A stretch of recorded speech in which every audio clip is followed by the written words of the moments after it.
Bible बताती है वो अनंत जीवन धरती पर शुरू होता है।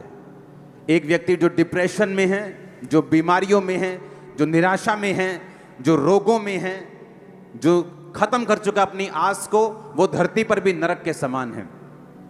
पर वचन कहता है जब परमेश्वर को हम स्वीकार करते हैं, उसके वचन को अंगीकार करते हैं कि प्रभु यीशु मसीह आप मेरे उद्धार करता हैं, आप किसी धर्म या जाति के लिए नहीं, आप मेरे लिए आए, मारे गए, गाड़े गए और तीसरे दिन मुर्दों में से जी उठे।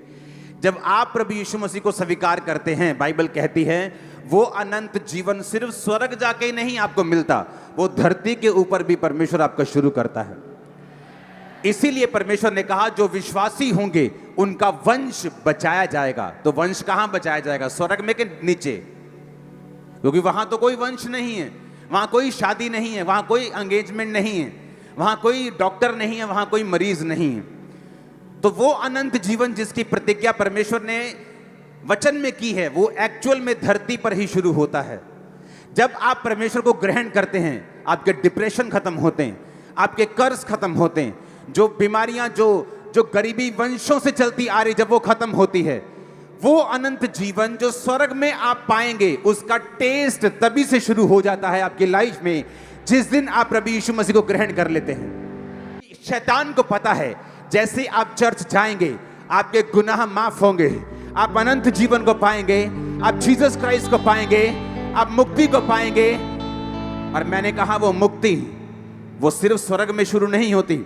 ये सिर्फ मुक्ति इस चीज का नाम नहीं है कि आप मर जाएंगे और स्वर्ग में उठेंगे।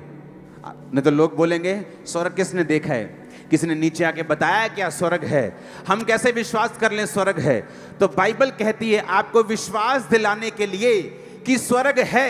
परमेश्वर वही काम धरती पर करता है जो स्वर्ग में होते हैं। वो आपको बीमारियों से मुक्त करता है जैसे स्वर्ग में है, वो आपको चिंताओं से मुक्त करता है जैसे स्वर्ग में है, वो आपको कलेशों से मुक्त करता है, डिप्रेशन से मुक्त करता है, श्रापों से मुक्त करता है जैसा स्वर्ग में है। इसलिए मैंने आपको बताया था, जब मैंने ग्लोरी की बात की थी, जब मैंने महिमा की बात की थी, कि जब परमेश्वर अपनी महिमा सहित धरती पर उतरता है, वो ग्लोरी जब चर्च पे उतरती है, किसी जगह पे उतरती है, किसी झुंड पे उतरती है, तो वो ग्लोरी क्या करती है? वो ग्लोरी उसी स्वर्गीय माहौल को जो स्वर्ग में है नीचे डेमोन्स्ट्रेट करती है। वो नीचे आपको दिखाती है स्वर्ग में क्या है। वहाँ बीमारी नहीं है, स्वर्ग में क्या है, वहाँ दुख नहीं है, वहाँ आंसू नहीं है, वहाँ अंधेरा नहीं है। अब वैसी ही जिंदगी उन लोगों की हो जाती है जो यीशु मसीह को स्वीकार करते हैं कि तू हमारा उद्धार करता और हमारा परमेश्वर है। दुनिया कुछ भी कहे, लेकिन मेरा सिर अब सिर्फ तेरे सामने झुकेगा और तू मेरा परमेश्वर और मैं तेरी संतान ठहरूंगा। Hallelujah, hallelujah. आपको जो हम दिखा रहे हैं ये आपके हृदय में छप जाएगा।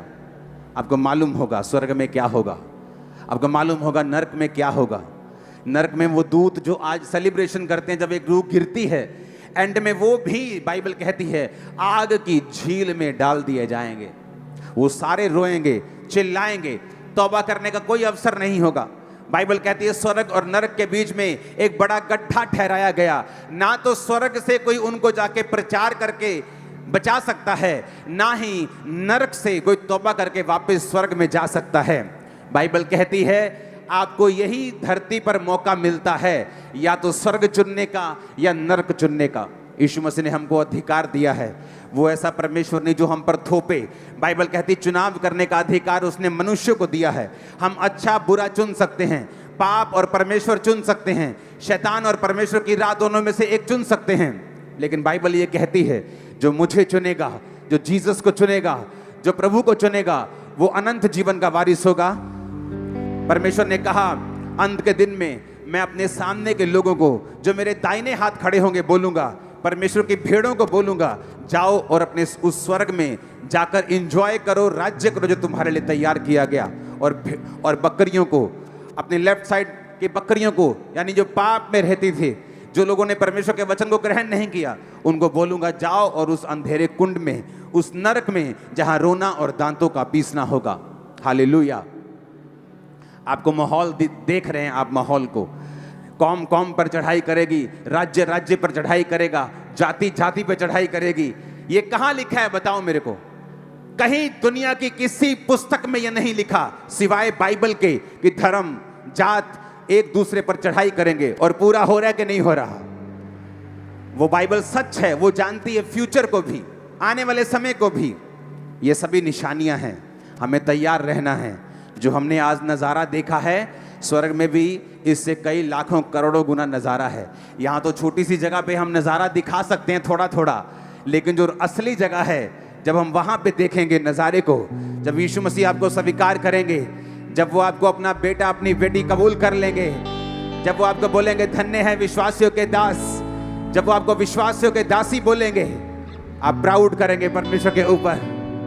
Hallelujah, hallelujah, hallelujah.